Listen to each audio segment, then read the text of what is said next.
Charisma Quotient. I'm your host, Kim Seltzer, a dating and makeover expert, where I will help you build confidence, make connections, and find love from the outside in.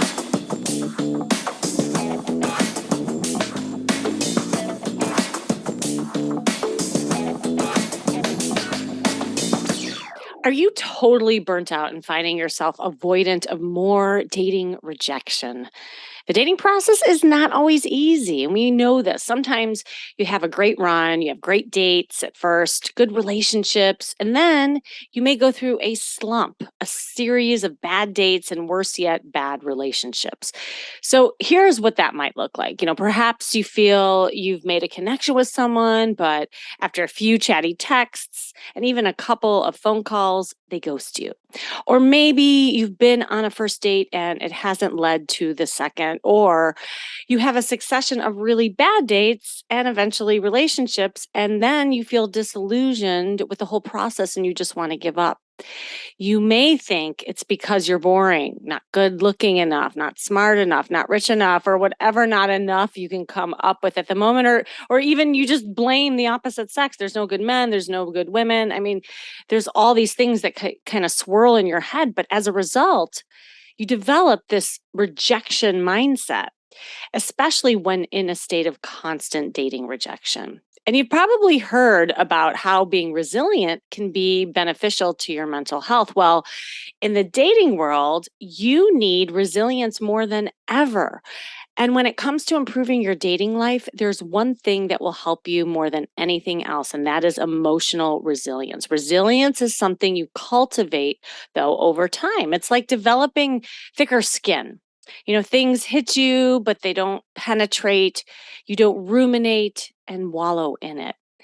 Now, this doesn't mean growing such thick skin that it becomes your armor where you shut down. That's where I see the other extreme. And then you become guarded or despondent. Nor does it mean developing a layer of ice where you freeze with fear and do nothing at all. I mean, it is a balancing act. And a lot of times the brain becomes confused between emotional resilience versus resistance. I'll say that again. The brain often becomes confused between emotional resilience versus resistance. Let me explain. Instead, emotional resilience is your ability to withstand, adapt, and overcome adversity. It's what lets you kind of stare rejection in its face and not let it break you or beat you down. And when everything feels like it's going wrong and you feel like giving up, it's that tenacity, that stubbornness, that grit that's going to give you the strength to keep moving forward, even when things are not going right and you're feeling rejected in this whole dating process. It is what lets you kind of roll with the punches in life. And you, instead of letting them devastate you, it builds you. So, what does this look like when being resilient in love? And how can it combat feelings of rejection? You can pick yourself up and move on quickly after a bad date, knowing that he wasn't right for you. It's knowing what to do when you're upset after being ghosted, saying you're okay and, worth a partner who respects you and recognizes what you offer. Then you can get back in the game quicker. It's like a rubber band, it may stretch and test you, but in the end, boom, you'll be able to spring back into shape.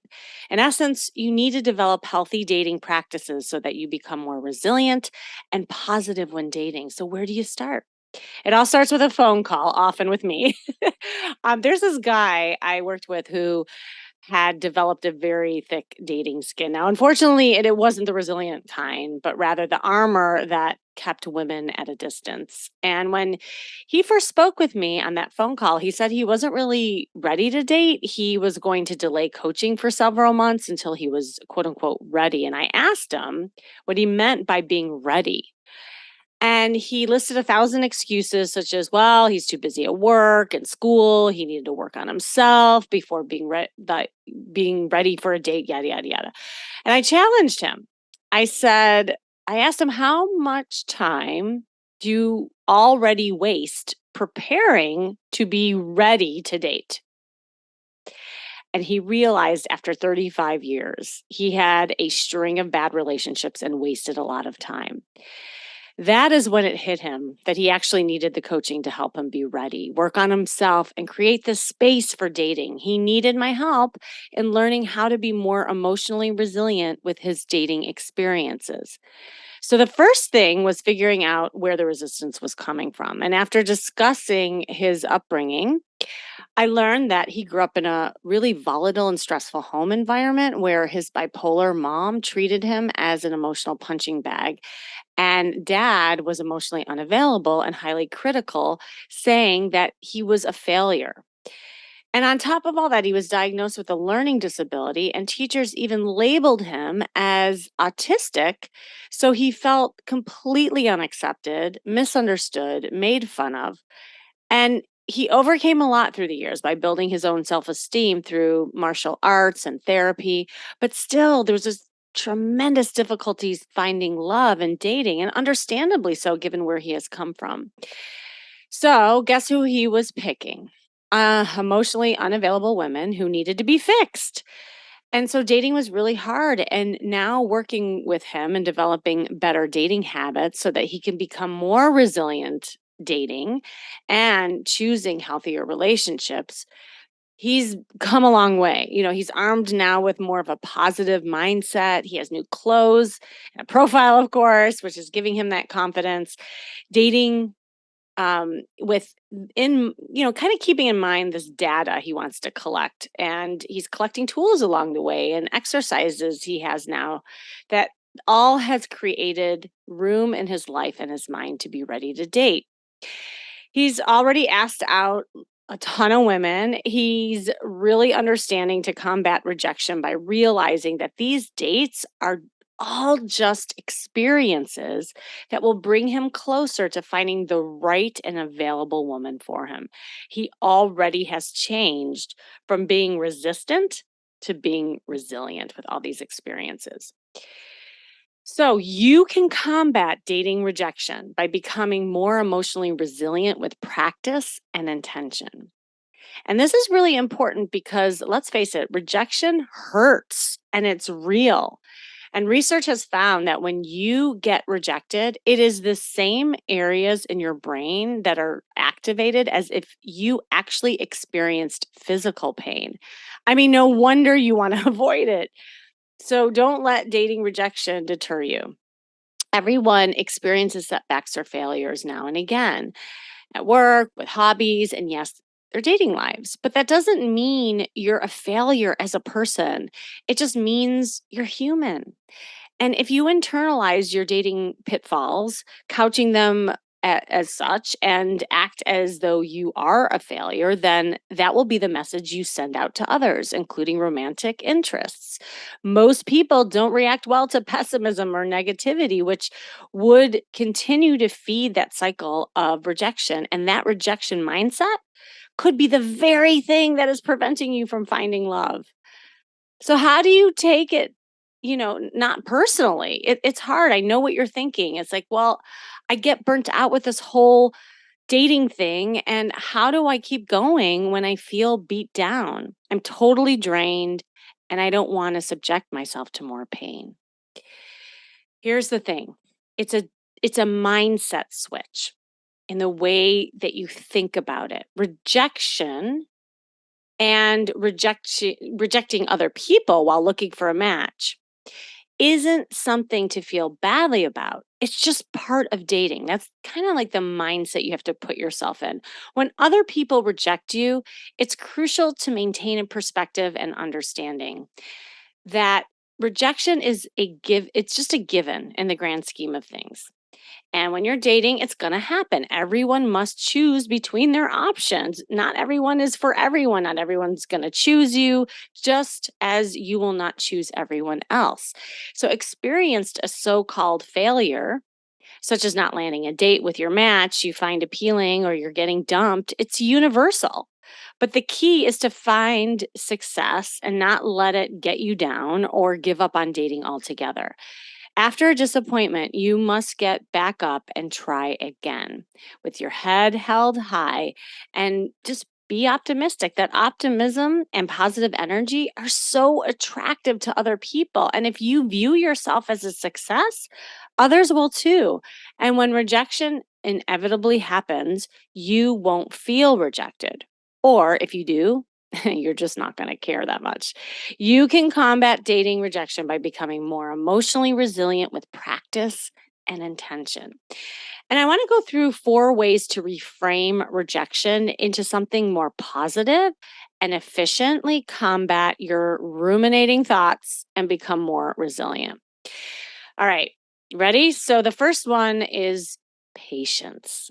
I know it's very simple, but patience is not just about finding good matches, but it's also having patience within yourself. Work stress, family drama, health concerns, they all can play a factor. So sometimes dating needs to take a back seat or cool down, and that's okay. Take a break. I tell clients all the time, do a dating fast and come back when you're ready, because if you're not in that state and you're trying to rush things just to get a date, or you're numbing out and swiping right and left, it's never going to be a good thing and it's going to backfire on you. Patience is also a matter of knowing that new people join dating apps every friggin' day and everyone is doing the same thing. You're not the only one out there who's been ghosted, breadcrumbed, and ignored. Many people experience this. So just instead of taking it personally, know that those that don't work out are just not for you. And so it's good that you're seeing this behavior early on rather than pouring your hopes and dreams into one date or interaction that goes on and on and on, and then it doesn't work out. Forcing connections is never that fun. We know this. Resiliency means knowing that it's not a panicked rush. Good connections take time. All right. The second thing is to look at yourself and your own patterns. Again, we can't guess why other people don't work out for their own reasons, but think about, and here's where the empowerment comes in. Think about why that person might have rejected you. And if there are some things you can do to change the results and the people you attract, it's not that you're a failure, but maybe there's some behaviors or like little things you can do that would make a big difference. So, a difficult question, and it's a necessary one to ask, is why did this person reject me? And no, the answer is not because you're unlovable. Maybe there was an aspect of your profile that made you not a match for this person if you met on a dating app. If it's something to do with where you live, you may not be able or willing to change that. If you're a brunette and someone's searching for a blonde, I mean, and that's what causes them not to feel attracted to you, so be it. They're not your person. But if it's your attitude that's holding you back, you can address it. What's the tone? Are you saying what you don't want instead of what you do? Like, is there like negativity leaking out of you both in your profile or in your interactions? Try leading with that positive, mindset, and just like the statements that you make and your body language, everything, like having that energy is huge. Additionally, when you start talking to potential matches and going on dates, how is your body language? Are you slouching? Are you looking away? Do you have the resting bitch face on? Like, what are you saying to the world? If, for instance, you appear to have a cloud of misery over your head as you're walking through the world, you hate your job, the guy in the next office, your ex, and you're kind of exuding all of that. Try to get that out of your body and out of your life. It'll make a huge difference. Like, even as a muscle, just practice going to the grocery store and smiling and just seeing if there's a different impact, cuz what you give out is what you get back. And if you're having trouble in any of these areas, it's likely because you feel bad about yourself inside. So practice that self care, and that really could help you address those issues and communicate more positively. Okay, the third thing is a perspective switch, is what I'm going to call it. Just as if you're looking to find a match, everyone else is doing the same. So you got to think of it. When you're pursuing profiles and you choose to swipe left, you are, in fact, rejecting that person. True or true? But are you rejecting that person because you view them as a failure, as a human being? No, of course not. It's just most likely that this person, for whatever reason, doesn't appear to be a good fit for you. Now, your vetting process may be off, and that's a whole different issue. But I'm talking about when you say no to someone, there could be a variety of reasons. Maybe they live too far. They're communicating different kinds of relationship goals than yours, or they're not physically appealing to you. Rejecting other people while looking for a match isn't something to feel badly about. It's part of dating. And when other people reject you, it's crucial to maintain that perspective and understand that rejection is a given. You're doing it too in the grand scheme of things. Everyone must choose between their options. Not everyone will choose you, just as you will not choose everyone else. And the fourth and final one is practice listening to normalize experiences. Now, what I mean by that, try to indulge in listening, to what your date is saying, what other people are saying. That's a huge part of like a bounce back strategy. It's about knowledge and growth. Listen to others talk about their stories of love and dating and marriage and breakups and death and whirlwind romance. Listen to shows about dating and watching all the latest stuff that sparks thoughts about connection. Listen to friends and family tell their stories about dating and love. Plus, it can really feel good to listen to things that match your mood and what you're looking for and going through because it'll normalize things for you. Listening and asking questions on dates in particular enriches your knowledge of how people operate and what motivates them.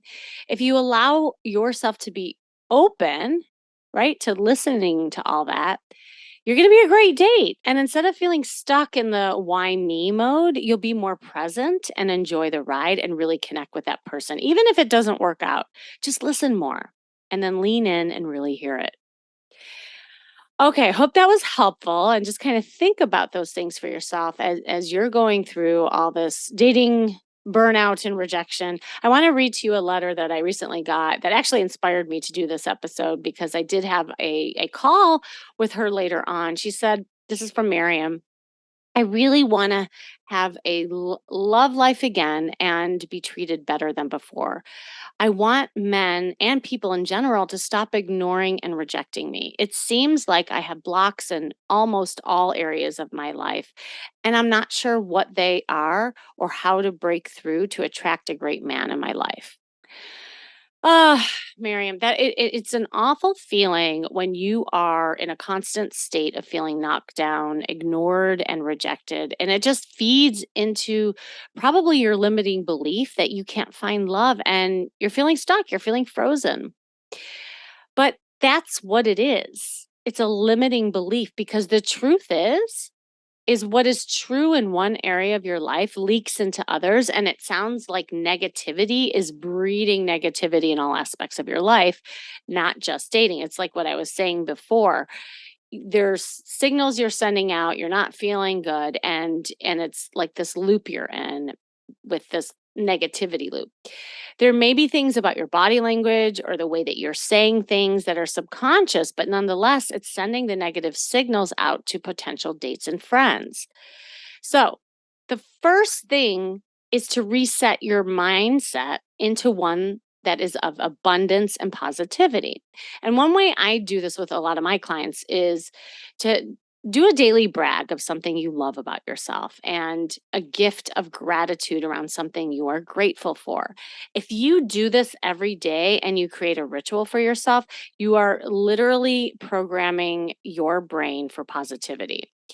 You have to retrain and program your brain into seeing things as exciting, fun, and positive, which will be highly attractive to others. Also, try going on dates with people that are not your type. It sounds as if you are attracted to and attracting people who are takers and ghosters who are not good for you. So, obviously, your type isn't working for you. Try on others for size who may feel boring or men outside of your norm to see if you can experience a more consistent interaction. Ultimately, that experience will increase your confidence overall because you're going to get better feedback. And finally, variety is key. If you're just doing online dating, add other ways to meet people to enrich your experiences and meet different kinds of people that might be your tribe. And once you start having like different experiences with men who are consistent and reliable, you won't be in this negative loop or feel the rejection. You will be resilient to it all. You have the right to build your resilience and confidence when dating. You listening too, that goes for you. You can combat the dating rejection by becoming more emotionally resilient with practice and intention. So that's it for today. I hope that was inspirational and motivational. This has been the Charisma Quotient. Of course, I'm your host, Kimmy Seltzer. And remember, you can build confidence, make connections, and find love from the outside in. And if you want to know more, make sure you go to my site, as always, kimmyseltzer.com. And if you want to learn how to build more dating and relationship resilience in your life and combat rejection, hop on a free breakthrough call with me by just clicking on the link you see in the show description, and I will help you map out a plan. That call could change the entire course of your life. And remember, working on you is working on your dating life. That's all for now.